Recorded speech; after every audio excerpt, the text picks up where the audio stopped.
He laughed in German as if the language itself were a locked room where only he had the key. "Sie dir die Kellnerin an," he told his table, each soft vowel an instrument polished with old arrogance. He thought I wouldn't understand. He thought all I could do was pour the wine and hide the fact that I was poor. Before we begin, if this kind of story speaks to your heart, feel free to share where you're watching from. It's always beautiful to see how far stories like this can travel. Enjoy the story.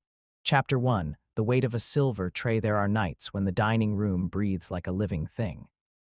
The chandeliers at Thoroughfare, the restaurant where I carried plates and small humiliations, glowed like a halo over a choir of polished forks. Leather banquettes wrapped around conversations that could change stock prices by dawn. The floor manager trained us to glide like we were being filmed. We probably were. It is impossible to be that rich and not be under constant, silent surveillance. I learned a long time ago the art of being invisible, not because I liked it. I don't think anyone ever does, but because it keeps you safe. You learn to take a step backward when someone stands up abruptly so your ribs don't catch their chair. You learn which wines to recommend to men who want to be seen as generous and which to recommend to those who want to be seen at all. The man at table 13 wanted to be seen, but only on his terms. Connor Vale knew money that pretended to be old. The papers loved him, a math prodigy from somewhere in Switzerland, now the face of modular housing for a world on fire. Vale Global built dreams that stacked like Legos across markets and cities. He favored black suits, understatement, the kind of watch that punished those who stared too long at it. You'd think men like him would forget what it felt like to be hungry, but I have never met a man so terrified of hunger who didn't turn it into cruelty. He sat at the head of the table, between a woman with a smooth, angled face and a white silk blouse, Margaret, his fiancée. She had the clean, practiced smile of a brand, and an older woman whose eyes made clocks of everyone. Irene Schaub, board member, rumored to have dissolved 3 companies with a phone call. Across from him perched a boyish assistant with clever hands, Jonah, who unrolled a tablet and never fully met anyone's gaze. Their laughter rolled in soft waves. It was a Tuesday. On a Tuesday, the city's optimism is still resilient enough to take risks. The room smelled like seared lamb and citrus and leather, and a little bit like fear. When I reached their table, Mr. Vale pressed his fingers together like a steeple and looked, not at me, but at the list of wines in our regular order, a nest of Chardonnays and bored Cabernets. "We'll have the 2008 Conts," he told his assistant in English at first, then turned his head just a fraction and said, "Zu Shade, das die Provinz again New York serviert." A pity provincial girls are waitressing even in New York. Margaret smiled the way a woman smiles when she is rehearsing for a ring. "What did you say?" she asked in that way certain women do, curiosity disguised as flattery, as if her interest were a gift to him. Connor flicked his eyes up, and his smile set like concrete. "Nothing, my love, just that the champagne is a good vintage." He didn't know that language has a smell. He didn't know I had grown up breathing the smoke of German words in a Berlin apartment my mother scrubbed until her hands cracked. He didn't know I once used to tutor children for free, how I'd memorized poetry on the U-Bahn to drown out the noise. He didn't know that sometimes I dreamt in a dialect older than his polished vowels. "Sayer gut wall," I said, placing the bottle on linen with a gentle thud. "Very good choice." His eyes cut to mine and he smiled, almost indulging, like a landlord happy to rent out a rooftop view of his own house. Maybe he didn't catch it. Maybe he thought I'd Googled a few phrases to impress tourists. That was fine. I could wait. There are rules in places like this. We are taught to be polite, to anticipate, to be so smooth they forget we are human. We are also taught to hold our tongues and our tempers. A dining room is a stage. We are not the actors. We are the scene. But there are moments when the script rewrites itself in the air between 2 human beings. He leaned toward Jonah, his mouth close enough to the rim of his glass that the words fogged it. "Sei kann uns nicht verstehen," he said. "She can't understand us. Bring uns den Champagner, unbeal ditch Mädchen," he added without looking at me. "Bring us the champagne and hurry, girl." I felt that word pin me, Mädchen, in a way I hadn't in years. The dining room brightened and dulled at the same time, as if the dimmer switch were caught between choices. I heard the breath of an accordion player in a Berlin alley, far away and a lifetime ago. I had to steady the tray with both hands to keep the bottle from tilting. I have waited on men who wore hunger like a cufflink, and I have waited on men who could be generous without needing to explain why. This was a different kind of hunger. It wanted to ensure that the person feeding it stayed small. As I eased the wire harness from the conch, I did not look at him. But when the cork sighed free and the first spill of bubbles kissed the glass, I leaned just slightly and in careful suburban Hochdeutsch said, "Is tut mir leid when ich zu langsam bin. Ich habe nur zwei Hände. I'm sorry if I'm too slow. I only have two hands." He froze. It wasn't dramatic. He didn't drop his glass. He didn't gasp. He simply stopped moving, as if his body had reached out blindly and touched some electric fence. Then he recovered so quickly that if you had blinked, you might have missed the flinch. "Interessant," he said, a shade too light. "Interesting. Where did you learn to mimic that?" he asked in English, the corners of the words turning down. "Mimic?" I repeated, poring for Margaret, whose eyes had sharpened like a camera adjusting its lens. "It's my mother tongue." I felt Irene's regard slide over me, a measured sweep that told me truth mattered more to her than loyalty ever did. Jonah's hands stilled above his tablet, his face politely vacant, the screen reflecting small blue squares into his pupils. If I set down the bottle and walked away, it could have ended there. It could have been a small, satisfying defiance in a life of swallowing smaller things. It could have been nothing more than a reminder that everyone has a childhood, whether or not they have money. But I hadn't slept in 2 nights. And there was the ring of his vowels. There was the way he said province, like he needed to spit afterwards. There was the pinch of the word Mädchen in the back of my neck, like a clamp. There was the heavy, quietly burning fact that while he pretended to be born fully formed from a marble column in a museum of industry, I knew better. I knew because my mother had told me his real name. Chapter 2, names. It wasn't a secret of the intimate kind, no tabloids in the bushes. It was uglier and more ordinary, a construction company in Berlin that had gone under, a set of safety standards ignored, a scaffolding that trembled once and then broke like a promise. Men had died. One of them was my father. On my mother's table, there had been a stack of papers she never showed me on the day she cried in the bathroom with the curtain drawn around her like a burial shroud. I was 14 and had gone to the kitchen to pour sugar into hot water, as if sweetness could fix anything. On top of the stack, a business card lay diagonal to the paper's neat edges. Conrad Falk, it read. Falkbau GmbH, a name like a beak. He wasn't a billionaire then. He was a ruthless arithmetic climbing a graph. He bought companies. He changed shells like crabs. He had laughed in my mother's kitchen, my mother said, because his teeth were too white to belong anywhere else. He had sat where I kept my pencils and drawn lines through our lives with a red pen. Later, a settlement, a silence. We were moved to a different apartment. The neighbors believed his charity was mercy when it was only insurance. We moved. My mother scrubbed until her fingers bled, the old soap burning into her knuckles long after the water ran cold. Years later, he reappeared with a different name. Connor Vale. The articles never mentioned Berlin. Switzerland crept in like white noise. He had been born in a small town near Basel, they said. He loved music. The rest of his biography was polished so bright the facts skated off it like rain. When I came to New York at 23 with a suitcase, a dream, and a prayer, I told myself I would not carry the old name. Not his, not even mine. I made tips. I made friends who measured their lives in subway stops. I enrolled in night classes in linguistics until my mother's medical bills underlined my emails with red. I left school with guilt and a tongue that had grown more fluent with a loneliness no one could hear.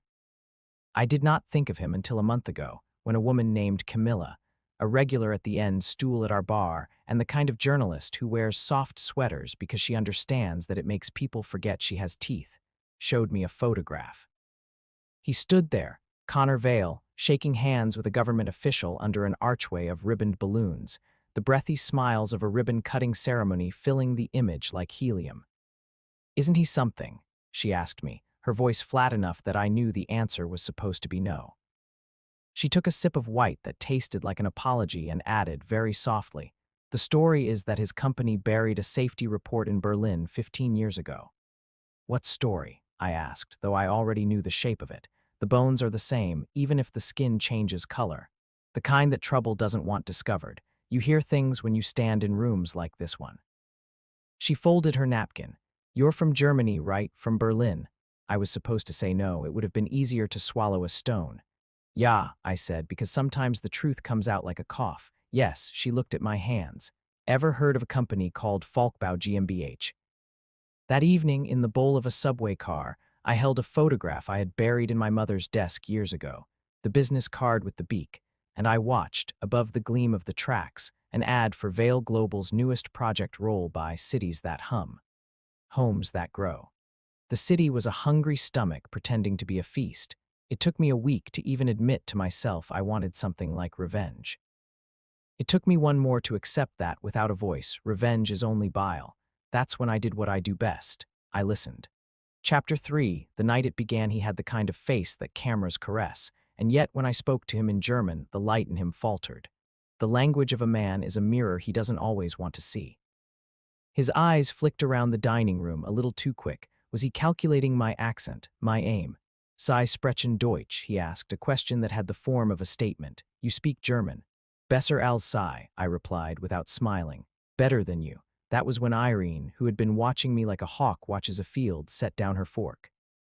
"Herr Vale," she said lightly in German, and there was Salzburg in her vowels. "Sie haben uns nicht gesagt, dass Sie Deutsch sprechen." You didn't tell us you spoke German. He didn't look at her. He looked at me. And for a second, it was 2008 again, and his name was Conrad Falk, and he was 35 and had a dying company and a taste for shortcuts, and he looked at the boy with a cheap harness on the 4th story like he was a budget line. I'd been 14. I'd been kneeling with my mother over a tub of bleach. I would grow up to learn that grief has its own grammar and reputation has its own currency. "Neen," he told Irene. "Nicht wirklich."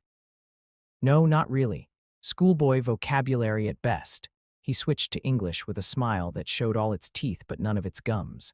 "Let's not bore the others. We were talking about Iowa." Margaret tilted her head like a question mark and studied me with a new kind of interest, the kind people develop when they realize a mirror that reflects them might also reflect their shadows. "What was your name?" she asked gently. "Lena." "That was the name on my badge." "Lena," I said. "Adler," a lie in plain sight. "Pretty," she said. "Dank," I said automatically. "Thank you." I poured the champagne to the correct line, lifted my tray, and left. My heart beat against my ribs as if it were a bird caught in a bathhouse window. "Don't," our floor manager, Andy, whispered when I passed him near the bar. "Whatever it is you're thinking, don't do it." "I'm just doing my job," I said. "Good," he said. "Keep your head down." I had. It bought me 2 rooms and a shared bath. It bought my mother's medication. It bought the aching right knee that predicted rain better than any app. It did not buy the peace of my heart that kept waking in the middle of the night as if pulled by a blunt hook. At the service station, I pressed my palms against the cool marble counter and stared at my reflection in the metal panel of the espresso machine. The face that stared back at me did not belong to a girl who wanted to be anyone's ruin. It belonged to a woman who was tired of living quieter than her grief. Camilla had come in, I realized then. She was at the bar, her sweater soft as moss, her hair in a knot, a single hoop catching light. She lifted her glass to me barely, and that tiny gesture felt like an anchor thrown at exactly the right moment from exactly the right height. Back at table 13, they were discussing Iowa, yes, and the future of modular construction under new regulations, no. Jonah was typing like he was playing an instrument only he could hear. Irene had moved her napkin half an inch toward the edge of the table. A signal. "Listen." Mr. Vale reached into his jacket and pulled out what he wanted the world to see as a signature pen. When he signed things, he had a habit of looking up as if a camera were always near. My mother would have said, "He thinks God is on his board." "I think we can get the numbers in line by Q3, he was saying to Irene. "We'll shift some of the procurement to the Spanish plant. That buys us room while we fix the Berlin story." "Which story?" Irene asked dryly. He smiled and shook his head. "The one that doesn't exist." "But if it did," Irene said, almost pleasantly, "and if it bit you, say, tomorrow." "Still wouldn't exist," he said, and finally looked directly at me. "Would you bring us another bottle of the Kant's Mädchen? We're celebrating."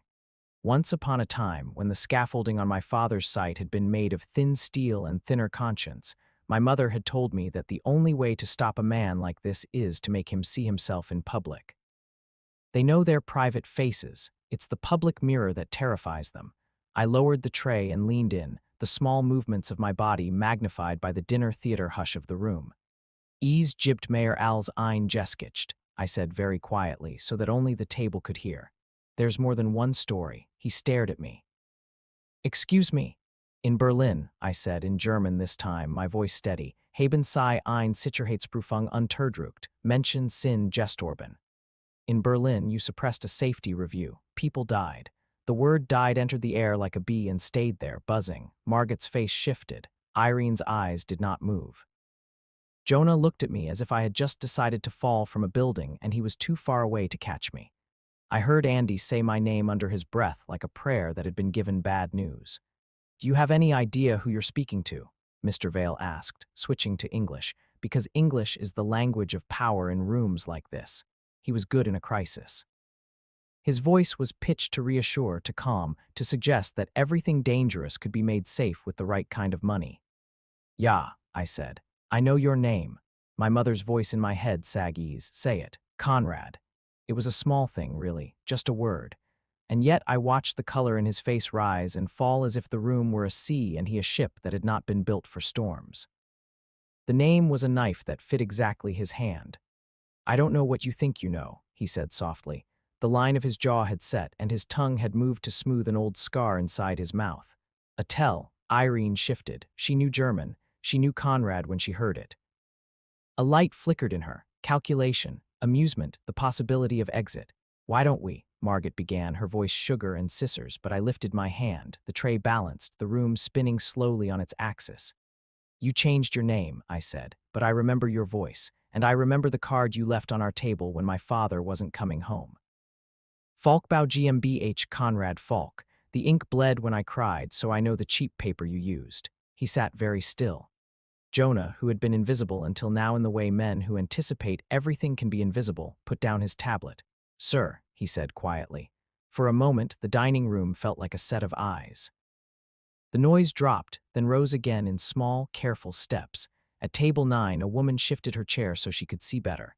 At the bar, Camilla's pen wrote in the air. Oh, Lena, Andy hissed somewhere nearby, a warning threading through his voice. Don't do this here. Where else? I asked him without looking away from the man who had split my life into before and after with a red pen. He is counting on me being quiet. He's counting on everyone being quiet.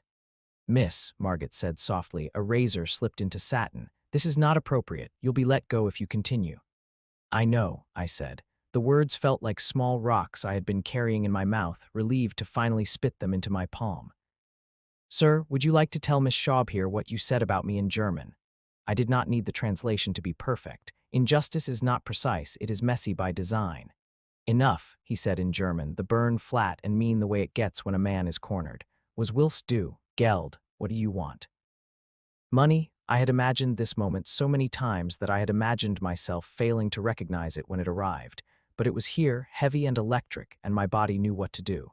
I set the tray on the linen and used my empty hands to keep my voice even. Nein, kein Geld, ein Name. No money, a name. He laughed, which is what men like him do when fear makes them brave. Which, mine, yours, you've already lied about one. He flicked a glance at my badge. Adler, he said, convenient. It would have been a better story if I had reached for a glass and thrown its contents into his face, if I had slapped him with my mother's old checkbook, if I had done anything dramatic enough to teach the world to clap.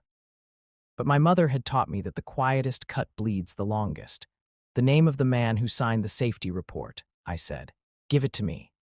Irene looked at me, and for a second she was not a woman in a silk jacket, but a girl who had once shared a dorm room with a Hungarian dancer and taught herself not to flinch when people raised their voices. Her mouth softened. I have never, she said quietly, seen a woman ask for the truth in a dining room. I like it. I didn't sign anything, he said, his voice sharp. This is absurd. When scared, he defaulted to English. The mask of his accent slipped, a river of Berlin slashing under his vowels. If your father died, I'm sorry for your loss, but you paid for the silence of 7 families, I said. The court sealed it, but the streets still knew. And one of those families moved to an apartment with a wallpaper so thin we could hear the woman next door sing arias to a plant, because she had no one else to sing to. We lived, we paid, you changed your name. He stood to his full height. He was not a tall man, but he was clever enough to make his body a shape that took up more space. "Security," he said mildly. "We'll settle this." Before he could turn, Irene put a hand on his sleeve. The dining room watched a bird land on a crocodile's snout. "I'd like to hear her out," she said. "Since when did my shareholders? Since you told me on this very night not to be spooked by stories that do not exist," she said sweetly. "Let's make sure, yes." For the first time, Jonah looked straight at me, and he did something extraordinary. He shook his head just once, almost imperceptibly, like no. It was in that moment, that small movement of his neck, that I realized any story that thinks it only has one twist doesn't know itself very well.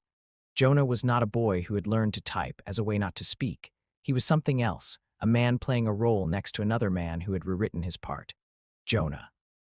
Vale said cool, "Please accompany Miss Adler away from the table.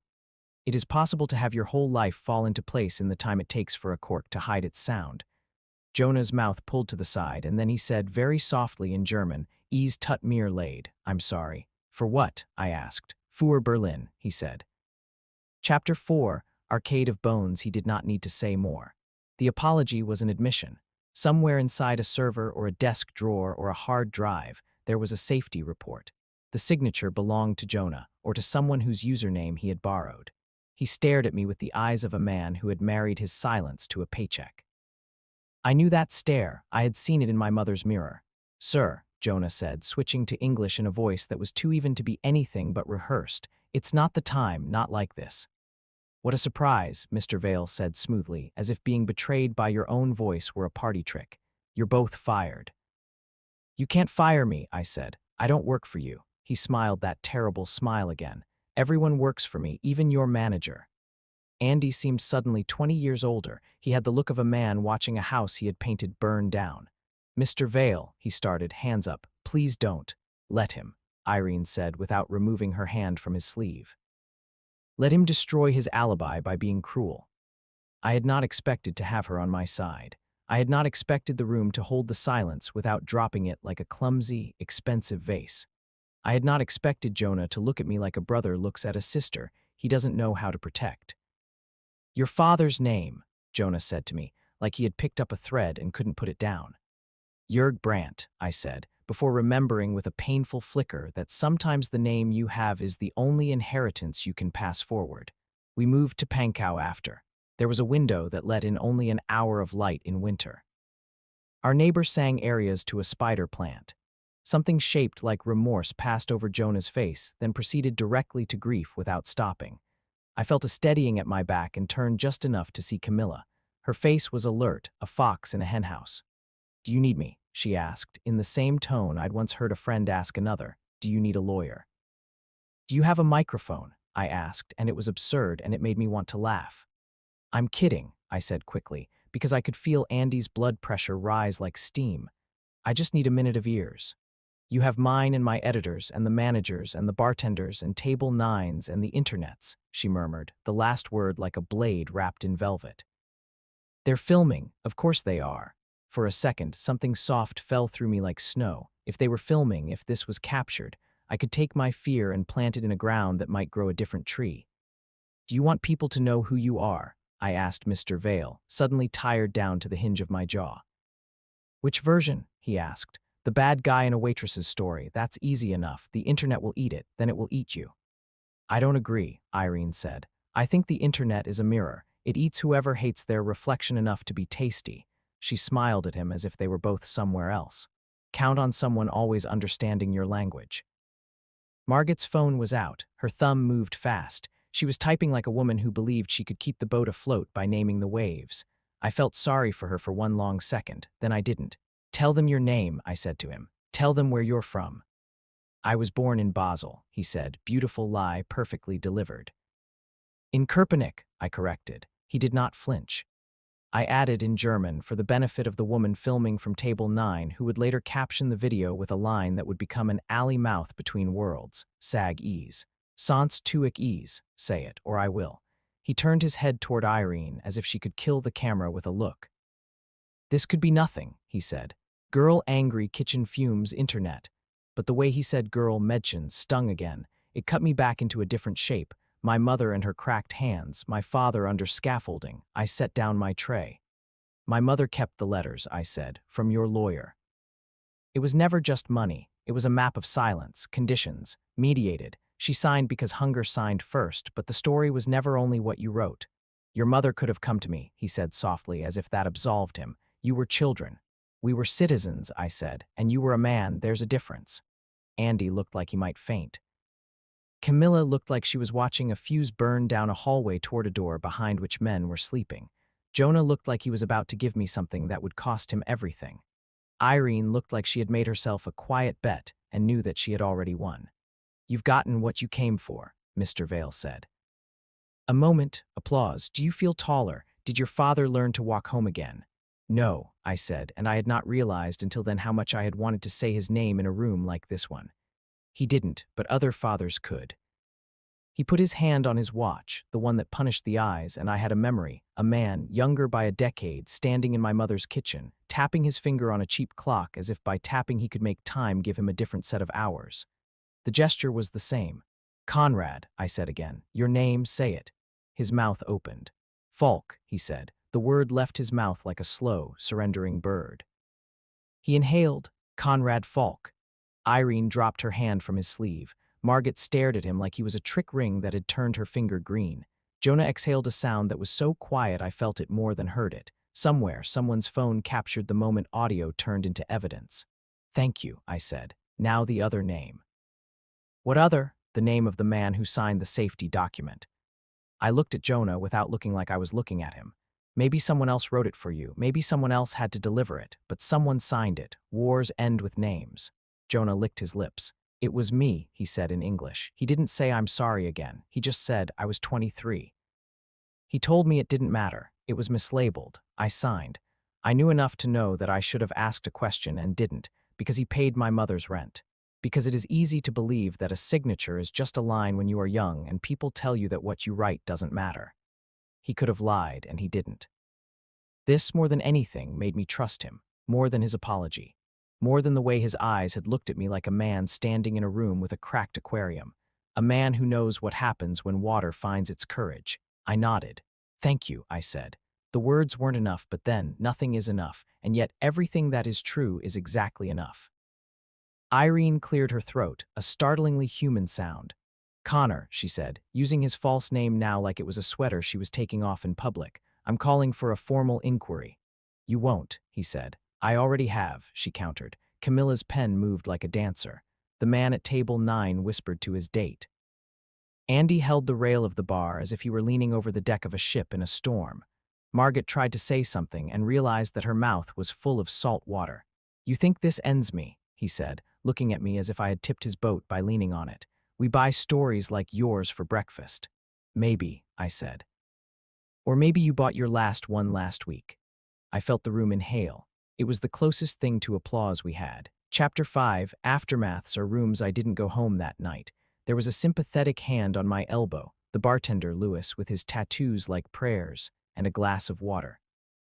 There was a tender look from Andy, who had feared for me and the tips and the restaurant's name and everything fragile that kept us afloat. There was Camilla's card in my apron pocket, a corner bent. There were messages from numbers I didn't know that had already found me. Neighbors of a different city who speak through screens, who say, I see you, who ask, what now? What now was that I lost my job at Thoroughfare. It was as inevitable as gravity, but there was room under the fact where something soft had been placed for me to land on. I tucked my apron into my bag. Lewis hugged me like a brother and gave me a Tupperware of congee because someone had told him once that congee is good for shocks. What now was that the video spread like a stain across the internet and also like a dawn. I do not know how we hold both metaphors at once, but we do, because we have to. In one version, I was a hero. In another, I was an opportunist. In none of them was I 17 and missing a father who hadn't really ever fit into his chair at the kitchen table anyway. In all of them, there was a man whose name had changed, and then changed back. There were lawyers at my mother's door before there were flowers. There were questions. There were memories I did not know I had until they were lifted from my body by reporters who knew the art of being kind without being sentimental. There was a letter in an old cardboard box that my mother had kept under our bed. its creases sharp with time, a note from a safety inspector named Ewald Kirchner who had written, "I cannot sign this." He had been fired. And then he had died of something ordinary, and the world had thanked him for his carefulness in a format that never used what he died to keep safe. We gave it to Camilla. She carried it like a flaming bowl. 2 days later, her article was an arrow that hit its target even though the target was money. The internet did something decent. It lifted the story up instead of turning it into confetti and noise. You cannot know when a river decides to change course. You can only wade and hope. There were hearings. There were cameras. There was Jonah with his hands shaking, telling the truth in 2 languages.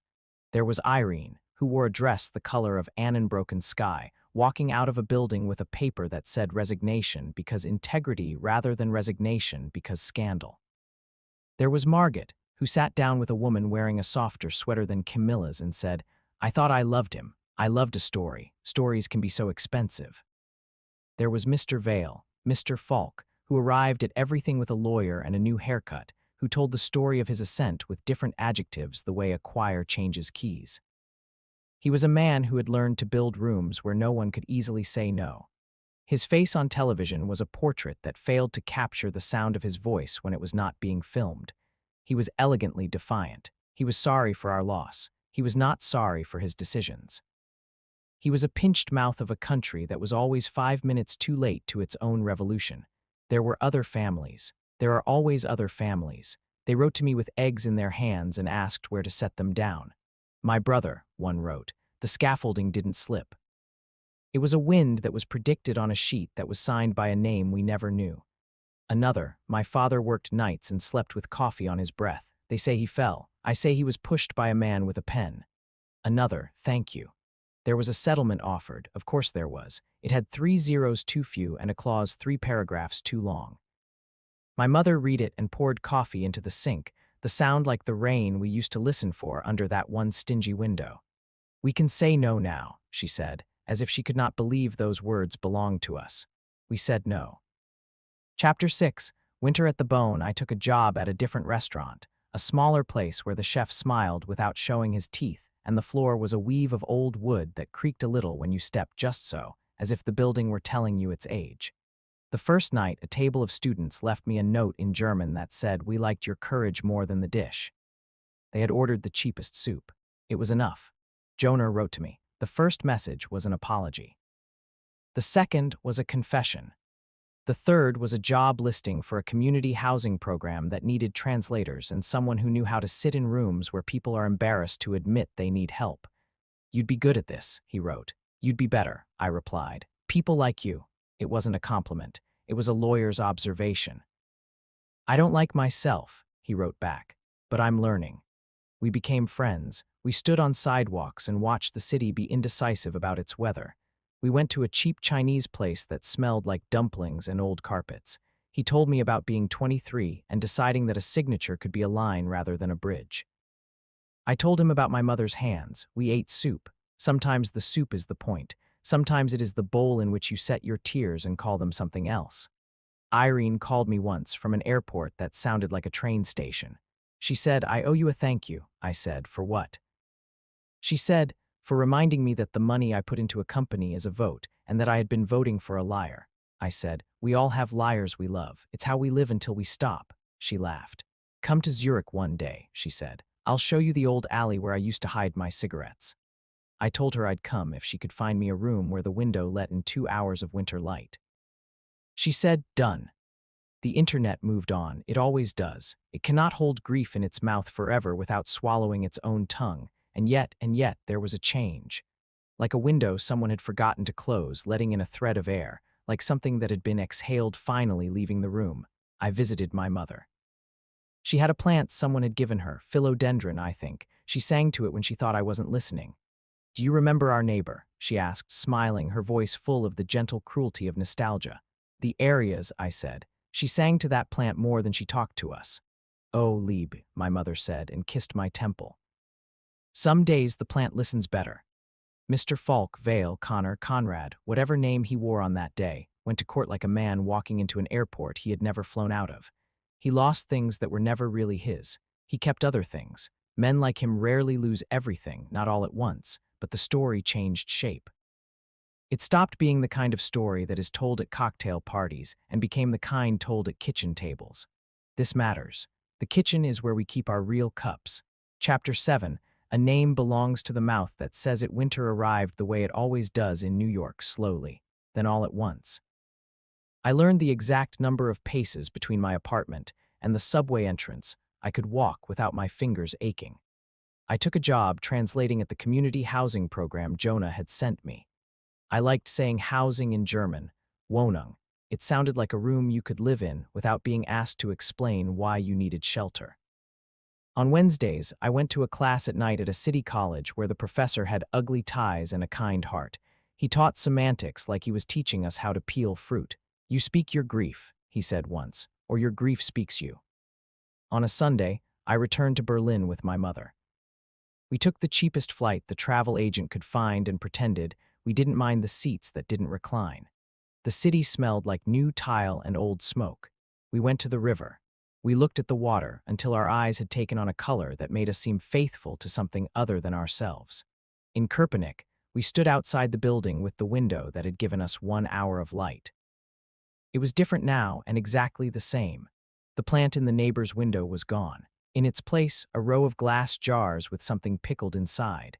Your father loved pickled things, my mother said, and smiled like a window opening.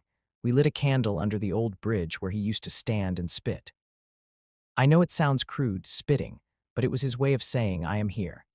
The river, bored and generous, took our flame and turned it into a flicker, then a tremble, then nothing at all.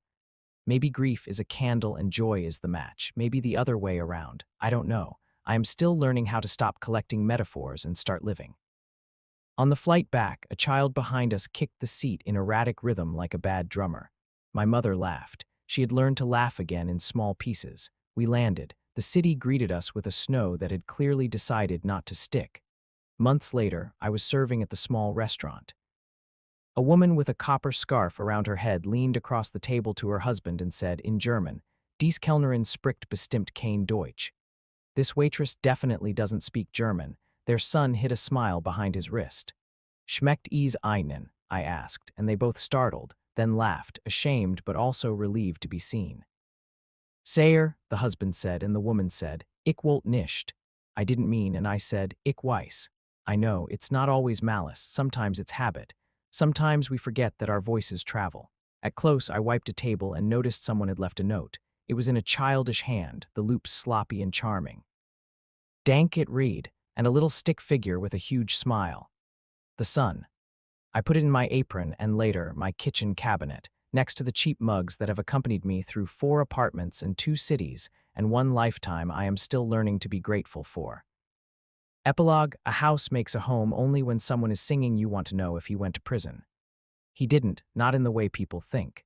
He lost money, yes. He lost the shape of his name on invitations. He lost Margaret. He did not lose the part of himself that had turned his fear into cruelty. That kind of loss takes a different kind of court. Maybe his chest holds it now, heavy as a small stone, and he will die a rich man who sometimes wakes at night because he hears the word Mädchen like the ring of a dropped glass. I can live with that. That's his sentence, not mine. You want to know if I forgave him? I don't know. Language is a map. Some words aren't on mine yet. You want to know if I regret it? I don't. I remember the feel of my tray under my fingers. I remember the way the room went quiet when he said his real name. I remember the washing of the river under the bridge and the way my mother's plant leans toward the window in the morning like a woman listening for a song down the hall. Here is what I learned. A name belongs to the mouth that says it. A story belongs to the person whose bones hold up its walls. I took back a name. I took back a story. I put them next to each other on a table and watched the way they didn't fit. Then I built a different table. The wood is still rough. There is sawdust in my hair, but I am eating dinner there now with people who touch their forks like instruments and pass the salt without being asked. Sometimes, late at night, I stand in my small kitchen and sing to my little basil plant because we all deserve a song. I sing in German. I sing in English. I sing in whatever tongue my heart has found that day. Maybe the plant doesn't care. Maybe it listens. Maybe it just grows. And sometimes, when the city is a purr and not a growl, I see a girl with a tray in a dining room that breathes like a beast. I see a man born in one place who made himself another. I see a boy with clever hands. I see a woman in silk whose eyes are clocks. I see the moment the air changes shape. And I want to say to all of them, listen. Someone might understand your language. Someone might be ready to say yours back to you. On a night fresh with a new year, Camilla came in again. She sat at the corner of the bar with a pen with bite marks and eyes that were both tired and alive. She lifted her glass toward me. You know, she said, I've been wondering where you're from. Not just the city, the other where. From the place where the dining room taught me to hold plates steady even when my hands were shaking, I said. From Berlin, from kitchens with thin windows, from the inside of a language, from loss. She nodded, as if that were as specific an answer as anyone has a right to give. Cheers, Lena, she said.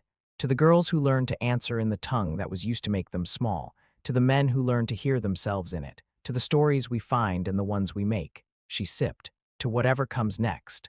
The city blinked lights at itself, unaware. I went back to the table with the copper scarf, to the students counting their coins, to the couple arguing about whether to adopt a dog that hated the rain. I lifted the tray. It was lighter in my hands now, even with a bottle on it. I do not know if it is possible to expose everything, but I had exposed enough. I leaned into a new conversation, and somewhere 1,000 miles away, a river turned and kept going.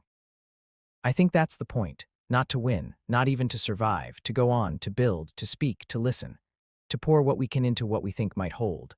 And for the first time in a long time, I smiled with my teeth and my gums, a real smile, a necessary one, the kind that if you let it, can teach a room to breathe.